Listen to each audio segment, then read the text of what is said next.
दोस्तों एक लड़की रहती है विदेश से आने के बाद। बहुत अमीर घर की लड़की थी, बहुत अमीर माँ बाप की लड़की रहती है। तो विदेश से आने के बाद अब विदेश से आती है, मतलब उसके माँ बाप का जन्मदिन रहता है, तो उसी दिन वो आती है फ्लाइट से। और आने के बाद दोस्तों अनाथालय जाती है, आश्रम में, कि माँ बाप का क्या नाम है, बर्थडे है, जन्मदिन है, तो चलो बच्चों में कुछ अनाथ अनाथ बच्चों में चलो कुछ मतलब पैसा बांट आते हैं, कपड़ा वपड़ा दे के पुण्य कमाने के लिए वो जाती है। लेकिन दोस्तों कहते हैं, मतलब कहने का मतलब है, जब वो अनाथालय जाती है, आश्रम में जाती है, वहाँ कुछ ऐसा नज़ारा देखती है जिसे देखकर वो दंग रह जाती है। तो दोस्तों वहाँ पर जब अनाथ आश्रम में जाती है तो वहाँ पर देखती है कि भिखारियों का मतलब जमावड़ा लगा हुआ, उसी भिखारियों के बीच में उसके माँ बाप भी बैठे हैं। अब सोचिए दोस्तों, कोई अगर लड़की ऐसा सीन देखेगी कि माँ बाप का बर्थडे सेलिब्रेट करने विदेश से आई है, वही माँ बाप सोचिए कि अनाथालय में भिखारियों के बीच में बैठ के भीख मांग रहे हैं, तो सोचिए उस बेटी पर क्या बीतेगी। ये सीन देखने के बाद दोस्तों, जो लड़की थी उसका नाम था प्रिया और उसका पति था उस पति का नाम था सागर। दोस्तों उसके भी आंख में आंसू आ गया कि ये सिचुएशन मेरे माँ बाप का कैसे हुआ।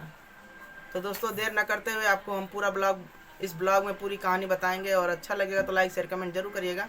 और जैसा कि बताते हैं कि लाइक कर दीजिएगा, सब्सक्राइब कर दीजिएगा। और चलिए देर न करते हुए ब्लॉग को हम आगे बढ़ाते हैं। तो दोस्तों जो लड़की रहती है वो प्रिया रहता है, और क्या नाम है, प्रिया जो बहुत अमीर घर की लड़की रहती है। दोस्तों प्रिया रहती है, प्रिया बड़ी हो जाती है, जैसे हर माँ बाप का सपना रहता है कि लड़की बड़ी हो गई है तो इसका हम शादी कर दें। तो उसके माँ बाप भी सोच रहे थे कि चलो लड़की अब बड़ी हो गई है तो इसकी हम शादी कर देते हैं। तो उसके लिए जैसे हर माँ बाप की चिंता रहती है भाई लड़का खोजने की, तो लड़का वो खोजते हैं, लड़का अच्छा भी मिल जाता है, सागर नाम का। तो कुछ दिन बाद क्या होता है, सागर वीज़ा अप्लाई करता है विदेश जाने के लिए। तो दोस्तों उसका वीज़ा का जो होता है अप्लाई आ जाता है, फाइनल हो जाता है, तो वो अपना चला जाता है। और जो लड़की रहती है, प्रिया रहती है, उसका जो है वीज़ा नहीं बना रहता है, तो वो अपने ससुराल में ही रहती है। और इधर दोस्तों प्रिया जो अकेली नहीं थी, उसका एक भाई था, एक लड़का और एक लड़की, मतलब दोनों भाई बहन, सिर्फ एक ही भाई बहन थे। तो प्रिया की तो शादी हो जाती है, तो दोस्तों बच्चे उनके पास उनका लड़का।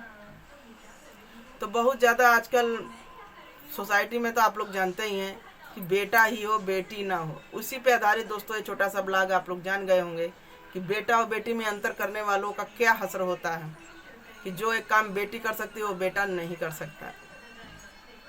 तो दोस्तों कहने का मतलब है, सब आदमी बेटा बेटा चिल्लाता है, जो काम बेटी कर देती है उसका आदमी कर देता है, उसको दामाद को लोग दामादी समझते हैं, बेटा नहीं समझते हैं। तो कहने का मतलब है कि उसी पे आधारित ब्लॉग है, दिल को छू जाने वाला है। तो चलिए दोस्तों बताते हैं। तो वो कहने का मतलब है, जब प्रिया की शादी हो जाती है तो प्रिया अपने ससुराल चली जाती है, इसका पति विदेश चला जाता है। अब ये ससुराल चली जाती है तो ये सोचती है चलो भाई तो मेरा है ही है, मम्मी पापा भी कहते हैं इसके कि चलो मेरा बेटा तो मेरे पास है, मुझे किसी चीज़ का टेंशन नहीं है, तुम बेटी टेंशन फ्री होकर अपने घर जाओ। फिर दोस्तों ऐसे करते करते दिन बीतता है, और 5 साल बाद लड़की का भी वीज़ा बन जाता है, ये भी विदेश चली जाती है। और विदेश जाने के बाद दोस्तों आप लोग भी जानते हैं जल्दी वापसी नहीं होता है। इंडिया में तो है कि आदमी 2 दिन 10 दिन पे वापस आ जाता है, विदेश जब आदमी जाता है तो वापस जल्दी नहीं आता। इस प्रकार वो प्रिया विदेश चली जाती है। इधर लड़का जो बड़ा हो जाता है तो इसकी भी शादी हो जाती है। आज जब दोस्तों शादी हो जाती है तो आप लोग तो जानते ही हैं, बहू आती है। तो बहू आती है तो माँ बाप सोचते हैं कि अब हमारा जीवन धन्य हो गया, बेटा बहू मेरी सेवा करेंगे।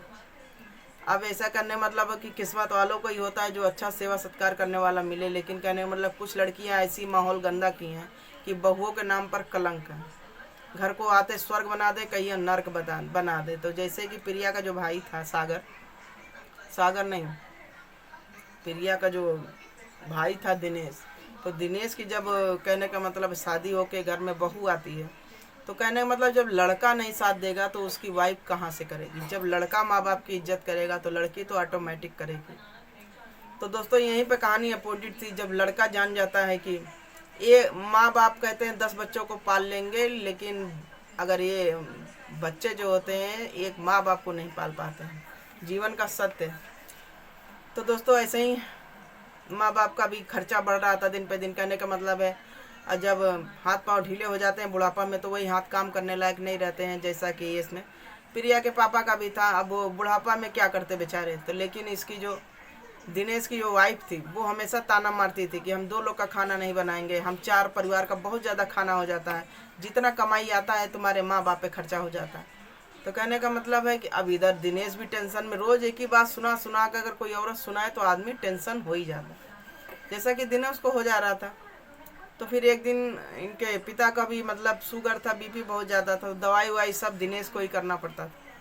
तो एक दिन जो है प्रिया, उसका दिनेश की वाइफ जो होती है वो गुस्साती है कि जितना भी पैसा आता है सब अपने माँ बाप पे खर्चा कर देते हो, कुछ अपने के लिए भी बचा के नहीं रखते हो। तो कहने मतलब उसको भी समझ में आ जाता है कि मेरी बीवी सही कर रही है, लेकिन ये नहीं जानते हैं कि मेरी बीवी जो है कह रही है जो माँ बाप मुझे पैदा करके इतना बड़ा किए आज अपने माँ बाप की बदौलत है। मेरी बीवी तो अब आई है, लेकिन आजकल के लड़के भी हैं जोरू का गुलाम हो जाते हैं। उसी पे आधारित दोस्तों ये छोटा सा ब्लॉग है। तब दोस्तों कहने मतलब अब वो लड़का भी वही अपनी बीवी की सुनता है। फिर एक दिन ऐसे कोरोना काल में दोस्तों ज़्यादा घटनाएं कोरोना काल में ही हुई थी, क्योंकि हाथ पांव सबके ढीले हो गए थे, बंद हो गए थे, न दवाई। बहुत तो ऐसे केस में तो मर भी गए थे। उसी केस में दोस्तों कोरोना काल में नहाना न जाना तो आप तो जानते ही। फिर इधर दोस्तों प्रिया के मम्मी पापा की इनकी तबीयत दिन पे दिन खराब होती जा रही थी, डाउन होती जा रही थी, और दवाई वही, जैसे खर्च तो उसी माफिक था, कमाई का जरिया कुछ था नहीं। कोरोना काल में दोस्तों इतना परेशानी आदमी को हुआ कि आम जनता तो ऐसे परेशान हो गई। तो इसी तरीके दोस्तों प्रिया के पापा जो थे उनका दवाई हर महीने का खर्चा था, अच्छा खासा था। तो इधर जो दिनेश था उसका भी कमाई का जो आता था तो अपने माँ बाप पे खर्चा करता, लेकिन उसकी वाइफ जो थी बहुत ज़्यादा चतुर थी। तो वो कहने लगती है कि सब खर्चा तुम अपने माँ बाप पे कर देते हो, कुछ अपने लिए भी सेविंग करो। तो कहने का मतलब तो ठीक ही था, लेकिन सेविंग करने का मतलब बिल्कुल ना खर्चा करना ये कोई सलूशन नहीं होता। लेकिन उस औरत का धीरे धीरे कहने का मतलब यही था कि इन लोगों को घर से बेदखल कर दो, मैं इनका खाना नहीं बनाऊंगी, ना इनका खर्चा उठाऊंगी। अब इसका लड़का भी दोस्तों ऐसे कहने का मतलब इन लोग को घर से बाहर निकाल देता है कि जाओ अपने हाथ से कमाओ और खाओ। सोचिए आजकल के कलयुग जमाने में ऐसा तो होना ही है। फिर दोस्तों कहने का मतलब ज़िंदगी भर जो माँ बाप अपने बच्चों के लिए सोचते हैं वही बच्चे कैसे घर से बेदखल कर देते हैं। लड़की तो अपना प्रिया चली जाती है विदेश, तो सोचती है कि उसका तो लड़का हाई है उसके पास, और भैया भाभी हैं अथा सुख में, मेरी माँ तो होगी। लेकिन दोस्तों यहाँ कहानी तो कुछ और ही थी। कुछ दिन जो है प्रिया से बात होती है, माँ की सब कुछ होता है। फिर 2-3 महीने के बाद जो है ना उसका भाई जो है प्रिया से बात भी नहीं कराता है कि जब बातचीत करेगी तो प्रिया जो है यहाँ पर आ जाएगी, सब कुछ जान जाएगी, क्योंकि प्रिया थी तेज तरह। फिर दोस्तों उसका कनेक्शन माँ बाप से कट जाता है, कुछ मतलब उसका होता ही नहीं। फिर दोस्तों वो टेंशन में रहती है प्रिया की, ऐसा क्या मतलब माँ से बात ही नहीं हो रहा है। फिर उसके तो दिमाग में आता चलो मेरा भाई है मेरा भाभी है तो माँ बाप की तो सेवा करते रहेंगे, वो टेंशन फ्री हो गई। फिर दोस्तों ऐसे तैसे दिन बीतता रहा। फिर एक दिन क्या होता है, लड़की जो है 5 साल बाद वापस आती है विदेश से। तो विदेश से आती है तो सबसे पहले वो मंदिर जाती है, हस्बैंड वाइफ। तो मंदिर जब जाते हैं तो दोस्तों वो भिखारियों के बीच में सब अपना कपड़ा लत्ता पैसा वैसा बांट रही थी कि आज मम्मी पापा का बर्थडे है, चलेंगे उनको सरप्राइज़ देंगे। तो दोस्तों वो सरप्राइज का वो दोनों हस्बैंड वाइफ खुद सरप्राइज रह जाते हैं। और वो सीन देखने के बाद तो उसके पति के आंखों से इतना आंसू गिरता है कि बताओ, ये सिचुएशन है कि अगर बेटी नहीं है तो बेटा के सहारे माँ बाप को छोड़ते हैं, तो ये हंस रोता है माँ बाप का। फिर दोस्तों कहने का मतलब है फिर वहाँ से फिर अपने माँ बाप के पास बैठती है, पूरा हाथ पाँव धुलाती है, हर सेवा करती है और पूछती है कि कैसे क्या हुआ माँ, पूरा कहानी बताइए। तब उसकी माँ ने पूरी कहानी रोते हुए बताया कि बेटा ऐसे ऐसे था, हम लोग का हाथ पाँव काम नहीं किया, तुम चली गई, उसके बाद भाभी तुम्हारी बहुत ज़्यादा अत्याचार की, ना खाना देती थी ना पानी देती थी। कुछ दिन बाद हम लोग को घर से बेदखल कर दी।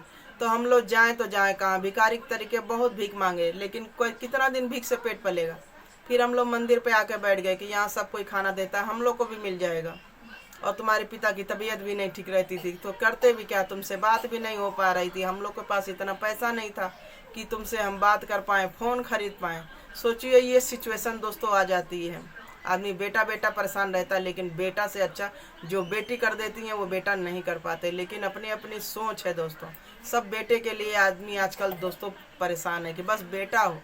बेटी जानते ही सोचिए एबॉर्शन करा दे रहे हैं, सब कुछ करा देते हैं, लेकिन ये आदमी की भ्रम है, जो बेटी कर देंगी वो बेटा नहीं कर पाएंगे। फिर दोस्तों फिर वो पूरा कहानी बताती हैं। अब इतने सुनने के बाद उस बेटी के अंदर इतना क्रोध आता है कि मतलब इतनी गुस्सा की, बताइए कि क्या सोच के आई थी कि चलेंगे तो हमारा पूरा परिवार रहेगा, माँ बाप भी खुश, भैया भाभी भी होंगे, भतीजा भी होंगे। लेकिन वो सीन देखने के बाद किसी का भी दिल दहल जाएगा दोस्तों, कि बताइए माँ बाप भिखारी की तरीके भीख मांग रहे थे मंदिर में।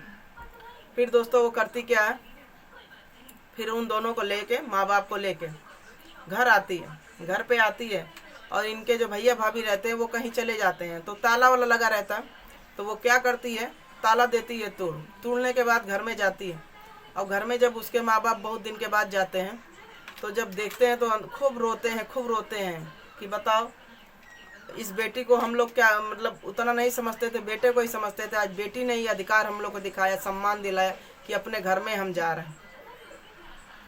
फिर दोस्तों कहने का मतलब है, उस माँ बाप को इतना रुआई आ रहा था कि बताओ, आज हमारा बेटा होके कितना नालायक है, हमारी बेटी कितनी अच्छी है कि हम लोग के हक के लिए लड़ गई।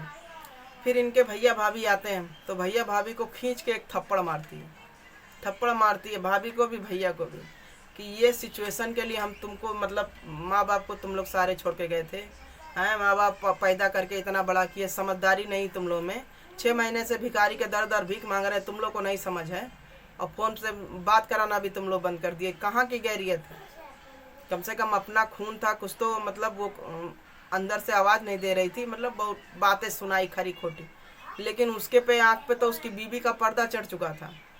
तब दोस्तों कहने का मतलब है, इतने में क्या आपको लगता है कि प्रिया आने के बाद अपने भैया भाभी को उसी घर में रखेगी? फिर दोस्तों कहने मतलब उसी समय जो है दोनों को घर से बेदखल करवा देती है, कागज़ बनवाती है, कार्रवाई करवाती है, हर चीज़ करवाती है। जिस घर को माँ बाप ने अपने उससे बनवाया उन्हीं को बेदखल कर दिया, बताइए आजकल की औलादें।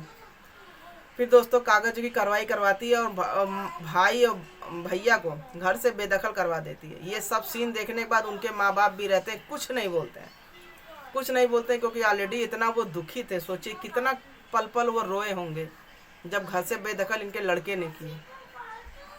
अब इसकी लड़की जो थी, ये तो पैसे से मजबूत भी थी, तेज तर्रार भी थी, उसका पति भी था उसी में। बस दोनों ने साथ दिया, घर पूरा माँ बाप के नाम हुआ। और भैया भाभी जो थे दिल्ली शिफ्ट हो गए, अपना गए कमाने खाने। तो आप लोग कमेंट में बताइएगा इनके माँ बाप ने जो किया अपने लड़के के प्रति गलत किया कि सही किया। और कहने का मतलब दोस्तों, छोटा सा ब्लॉग आप लोगों के साथ शेयर किए थे कि बेटा बेटी में कोई फ़र्क नहीं, जो बेटियां काम कर सकती हैं वो बेटे नहीं कर सकते हैं। लेकिन आजकल का समाज जो है बेटे बेटे के लिए मरा जा रहा है। और 4 बेटे हैं तो समझ लीजिए चारों एक माँ को खिलाने के लिए भारू हैं। अगर एक माँ 4 को खिला लेगी, लेकिन आजकल का समाज इतना गंदा है कि एक बेटी सब पे भारी। अगर एक बेटी हो गई तो इतना टेंशन, ये नहीं जान रहे वही बेटी सबको उतार देगी। कभी भी दुख परेशानी हो आवाज़ दीजिए, बेटियां तो तुरंत भागी आती हैं, लेकिन बेटों के लिए आदमी मरा जा रहा है। और वही बेटे क्या किया, माँ बाप को दर दर की ठोकर खिलाते हैं, भीख मंगवाते हैं। और बेटियां होती हैं तो बेटियों को इज्जत नहीं होती है। यहाँ पर प्रिया अगर ना होती तो इनके माँ बाप का क्या होता। तो दोस्तों कहने का मतलब एक छोटा सा ब्लॉग आप लोगों के साथ शेयर किए थे। दिल छू जाने वाली घटना था, किसी का मन को आघात नहीं पहुँचाना था, मन को चोट नहीं पहुँचाना था। दोस्तों अगर अच्छा लगा हो तो लाइक शेयर कमेंट जरूर करिएगा। Bye bye.